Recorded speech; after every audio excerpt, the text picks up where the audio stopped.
Here's one little idea that I learned nearly 10 years ago now that changed my life, because it is an idea on how to tell good stories.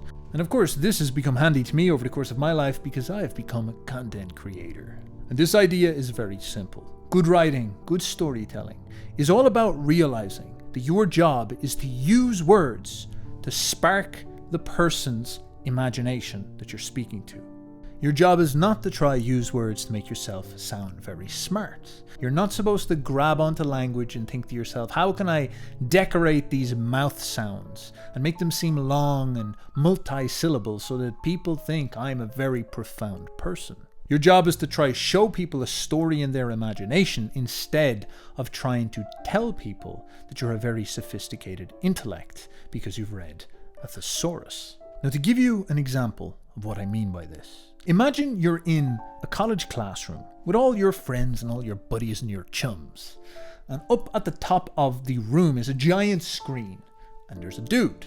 And the dude is scribbling on the screen all these really advanced important topics about economics. The most significant thing you could possibly imagine. Because you're about to spend the next 40 years of your life working for money, so you may as well understand, well, how do mortgages work? How does the economy work? How does the market work? But for some reason, you fall asleep and start drooling in your hand, and all your friends do the same.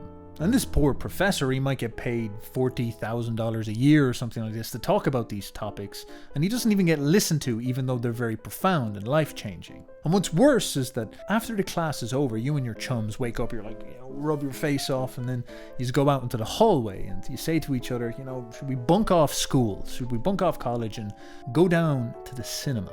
And you go into the cinema and you pay money to sit in the exact same scenario, where some guy, even though he's not in the room, is putting information up on the screen and painting a picture about cartoon bears fighting each other because they love each other or something like this. And all throughout this entire 2-hour experience, you are glued to this screen.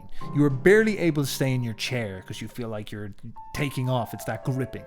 You start crying in the middle of it when the bear gets killed by the hunter. And the man who arranged the information on the screen that you're seeing, the director of the film, he makes an awful lot more money than the professor. He's a multi-millionaire. Ask yourself, why does this happen? Why does the professor struggle to hold your attention? It's all down to how he's utilizing language, how he's storytelling.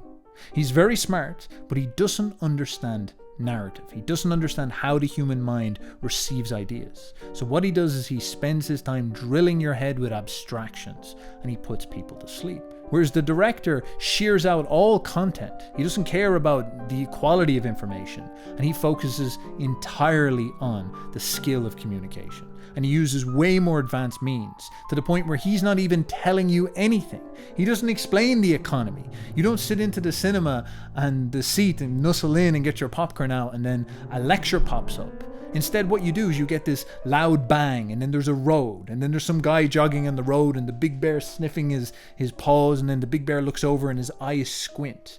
None of this is explained to you, but you understand what it means, and you're gripped by it, because it's showing you things that light up your mind and switch on your imagination, and that's what actually engages you. So if you wish to be a great communicator, meditate deeply on what I'm telling you here today.